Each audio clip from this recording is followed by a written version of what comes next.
Você vai ver a voz de Deus em dois lados. Né? Por um lado, existe, vamos dizer, a presença de Deus na sua própria alma. E essa presença de Deus se manifesta através do que existe de melhor em você, de melhor e mais alto. Algo que você jamais vai atingir, algo que você jamais vai ser, mas do qual você está constantemente se aproximando. É o que o Platão chamava supremo bem. Por outro lado, Deus também fez o mundo, fez a realidade. E é na equação dessas duas coisas que você vai ver a vontade de Deus.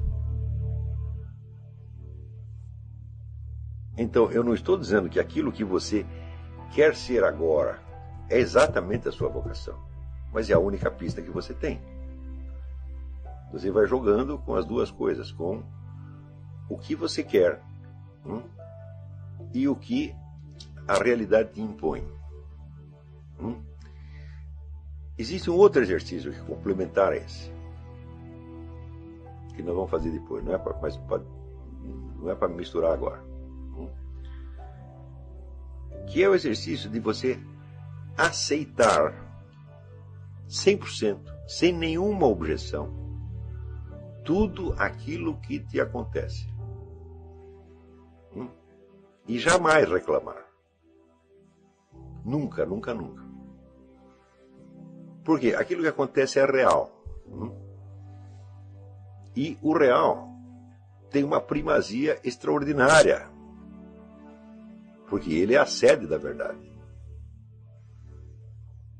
E se você não gosta do que acontece, a sua mente rejeita, ela não quer pensar naquilo, ela não aceita, então você já desliga da realidade.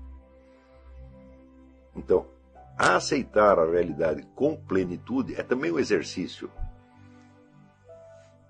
E isso implica que você colocará a realidade acima do seu desejo.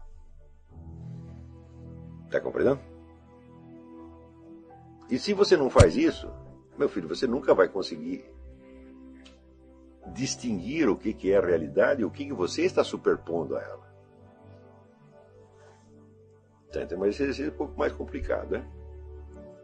Isso faz parte daquilo que eu chamo voto de pobreza em matéria de opinião. Tá certo?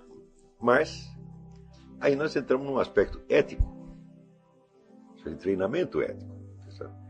É uma espécie de moralidade da investigação da verdade. Tudo isso aqui, eu não estou falando de moral no sentido nem religioso, nem social. Né?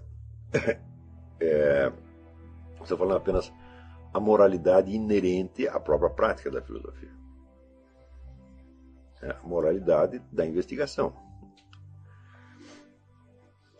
Se você veio parar nesse curso, é porque alguma coisa você tem a ver com ela. Então, isto tem algo a ver com a sua vocação. Não digo que seja esta a sua vocação, mas tem algo a ver.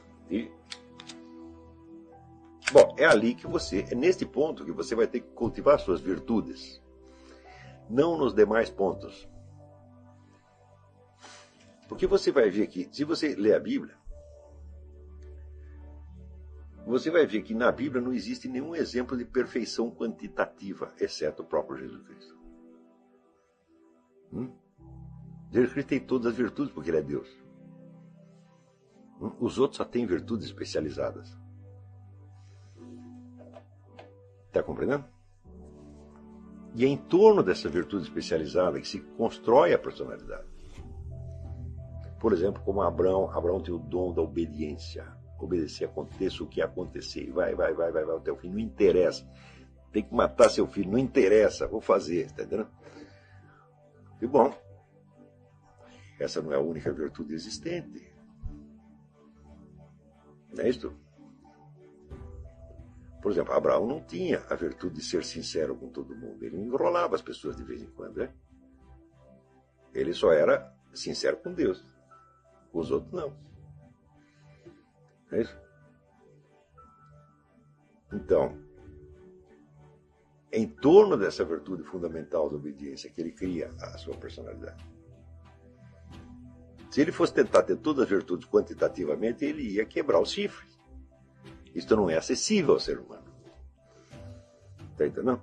Então, quando chegar um moralista para você fazer a lista dos seus pecados, você sabe aonde você manda ele, né?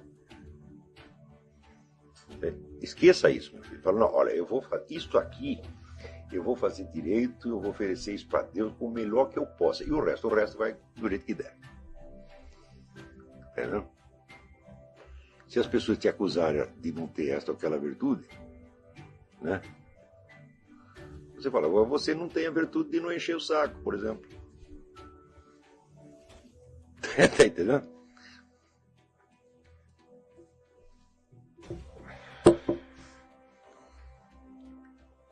Então, eu, da minha parte, eu confesso o seguinte, eu falei, não, eu quero essas virtudes cognitivas, essa eu quero de qualquer maneira.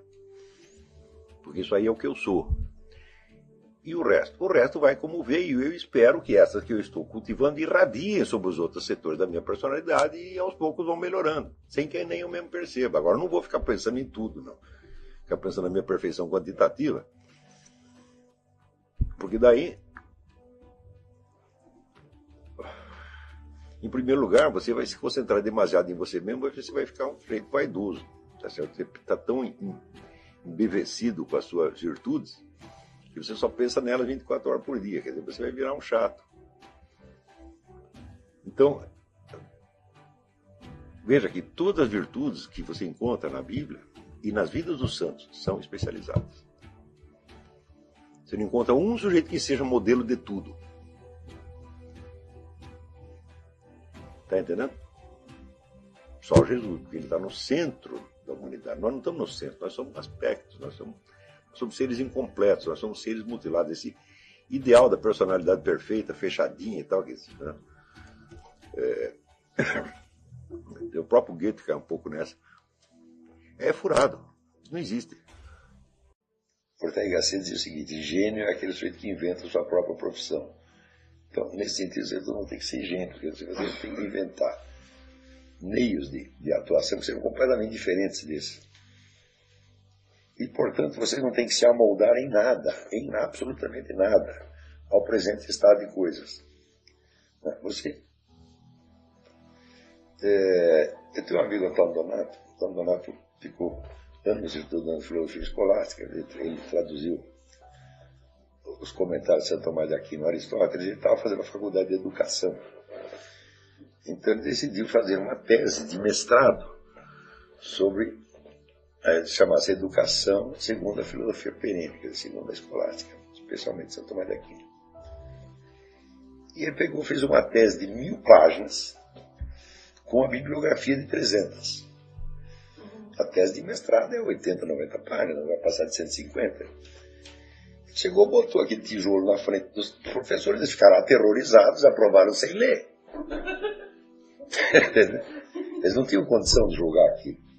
Seria preciso uma vida inteira de estudo para julgar, então, por via das dúvidas, né? Aprovaram, sentiram-se esmagados. Tá certo? E é isso que vocês têm que fazer. Vocês não têm que fazer uma coisa que seja compreendida dentro desse meio. Não, vocês vão ter que ser compreendidos por outras pessoas como vocês, né? Que existirão no futuro.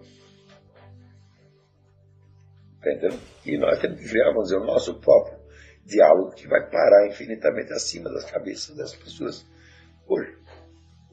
Quer dizer, você não tem, vamos dizer, que entrar em campo e vai discutir com elas. Claro, você pode denunciá-las de vez em quando, tá certo? Mas isso não deve ser sua principal ocupação. Tá certo? O negócio é criar um outro debate intelectual em cima desse. De modo que, pelo simples peso do que você está falando, o debate acabe cedendo. Não é isso, então? Se qualquer um de vocês, agora, no instante que eu estou falando aqui, você se coloca em julgamento pelos critérios presentes do establishment cultural, você está lascado. Vai tentar se adequar a eles, fazer mais ou menos o que eles estão fazendo, só que um pouco melhorado. Só que é o seguinte, para uma coisa ser melhorada, é preciso que a raiz do que é bom esteja nela, e essa condição não se cumpre absolutamente. Não há nada a ser melhorado no presente debate cultural brasileiro. Você tem que fazer outra coisa, completamente diferente.